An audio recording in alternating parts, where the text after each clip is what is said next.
Por que os evangélicos não idolatram nem veneram imagens? Tá. Isso está na Bíblia, né? Na Bíblia católica, essa parte foi tirada dos 10 mandamentos. Porque quando a gente começa os 10 mandamentos, lá no começo, Deus diz assim com muita clareza, assim, ó, não tenhais outros deuses além de mim. Não façais para vocês imagens, nem do que está no céu, nem na terra, nem de animais, nem de répteis, de nada. Não se prostre e não se adore. Não faça nenhuma imagem, nada. Isso, quando a gente vai para o Oriente, quando a gente vai para Israel, você vai ver que todas as igrejas antigas não existiam isso, não existia isso, as imagens, né?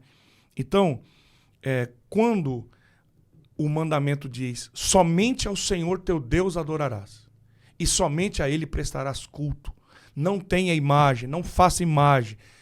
Então, isso é muito claro na Bíblia, né? Então, nós, não só nós, mas os católicos ortodoxos, e muitas linhas do catolicismo, que eu conheço vários, eu gosto muito dos mosteiros, sabe? Que eu gosto Sim. muito de igreja antiga. Então, quando você vai para algumas ordens católicas, eles também não têm nenhuma imagem. A imagem vem a partir desse ajuntamento de governo de Estado com a religião. É daí que vem, que começa a adoração de imagem. Vou dar um exemplo para você, tá? Tá. Então veja bem. A Basílica de São Pedro em Roma, ela foi construída em cima do sepulcro de São Pedro. Certo? O que Constantino, que era um cara extremamente inteligente, mas o Constantino, ele nunca deixou as práticas pagãs. Então você vai ver que todas as igrejas que foram construídas por ele, inclusive lá em Israel, a igreja do Santo Sepulcro, a igreja da Anunciação, foi construída pela mãe dele, pela Helena, que depois foi canonizada como Santa Helena. Todas elas são voltadas para o sol, porque o Constantino nunca deixou de adorar o sol. Você vai ver as moedas cunhadas do tempo dele, que tinha a imagem. O Constantino se autodenominou o 13º apóstolo. Verdade. Tanto que você vai ver que hoje Istambul foi chamada de Constantinopla, por causa de Constantino. Tá? E aí o que Constantino percebeu? Que os cristãos, eles tinham um respeito muito grande pelos mártires. E o próprio Império Romano tinha matado demais os cristãos. Tanto que quem que mandou cortar, decapitar, arrancar a cabeça do apóstolo Paulo? Foi Nero, no ano 67. Nero colocou fogo em Roma em 65. Culpou os cristãos. Em 67, prendeu o apóstolo Paulo. Nero decretou a morte do apóstolo Paulo e do apóstolo Pedro. Os dois morreram no mesmo dia. Pedro crucificado de cabeça para baixo e Paulo decapitado.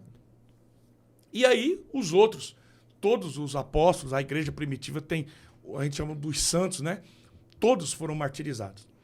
E o Constantino, com a mãe dele, a Helena, que era muito devota, muito cristã, perceberam que os cristãos,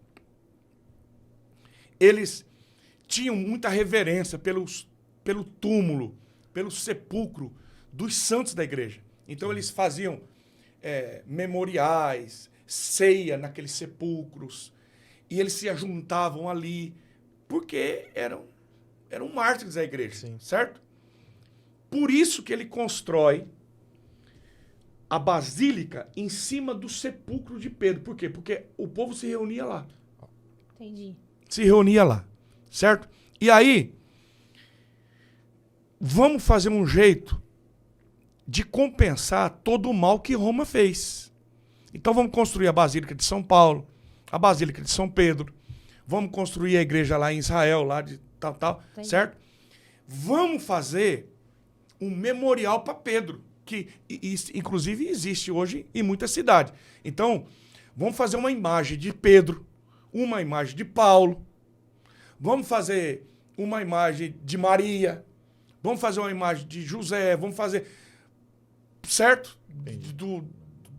Dos apóstolos e dos santos da igreja. Por quê? Para fazer como existe hoje nas cidades. Igual a Andradina tem eu não sei a imagem de quem que é, mas na Praça Central tem a imagem de um dos fundadores de Andradina. Mais ou menos isso, né? Para fazer para lembrar do que aquele cara fez. Agora pensa bem, Mariana. O número de paganismo dentro do Império Romano era muito grande. Por quê? Porque o Império era romano, mas a cultura era grega. Tanto que o Império Romano, a escrita e a língua era grega. Certo? Então, assim, o domínio era romano, mas a filosofia, a cultura, a letra, o idioma era grego. Certo?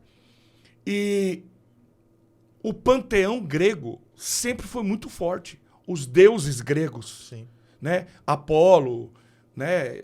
Afrodite, todo o panteão grego. Sim. Então, na cultura grega, o adorar Apolo, Ísis, Afrodite e tantos, né? Os Zeus, né? Que é muito legal. A mitologia grega. Sim, né? Sim. A mitologia grega. Esse povo que vive o paganismo, que a gente chama... O que é paganismo? É quando se adora muitos deuses. Esse povo agora é obrigado a virar cristão. Mas virou cristão para não morrer. Livre e espontânea pressão, né? Sim. Mas lá dentro dele, ele está acostumado a adorar muitos deuses. Aí o cara vai para a Basílica de São Pedro. Ele está acostumado a adorar Apolo. Está acostumado a adorar Zeus. Ele vai para a Basílica de São Pedro e lá tem a missa, tem o culto do Jesus, do Deus invisível. Mas para esse cara que a cultura dele é pagã, é mais fácil para ele fazer uma oração para a imagem de São Pedro do que para o Jesus que ele não conheceu. Ou do Jesus que não tem imagem. Ou de um Deus que não tem imagem. E aí não demorou para dizer assim, eu fui lá na igreja de São Paulo, na igreja de São Pedro, na Basílica de Nossa Senhora, e eu fiz uma reza pro São Pedro. Não, fiz pro Santo Antônio. E aí Santo Antônio virou casamenteiro. Fiz uma reza porque eu queria casar, deu certo. Não, eu tinha uma causa impossível e orei pro Santo Expedito. Porque era mais fácil orar por uma imagem do que por um Deus invisível. E aí o que é que começa? A liderança da igreja, o Constantino, o império, começa a perceber que o povo adora as benditas das imagens. Então vamos fazer imagem de todo mundo, minha filha. Vamos fazer de São José, de André, de Pedro, de Tiago, de João. Vamos fazer todo mundo. E aí começa a canonizar os santos. E começa a multiplicar as imagens. Por quê? Porque o povo gosta. E quando você une a política com a religião, é perigoso. Você tem que manipular o povo. Se você perguntar, filha, para qualquer padre, para qualquer pastor, para qualquer pessoa, qualquer teólogo, essa imagem tem poder de fazer alguma coisa? O cara vai dizer, claro que não tem. A imagem está lá juntando poeira, o passarinho está cagando na cabeça dela e o cara está rezando. O pessoal acha que... Você entendeu? Então, assim... Que a fé vem da imagem, não vem... Não é, pô. E a fé é de Deus. Sim. É de Jesus. Né? Quem morreu para nós, quem morreu por nós na cruz, foi Jesus.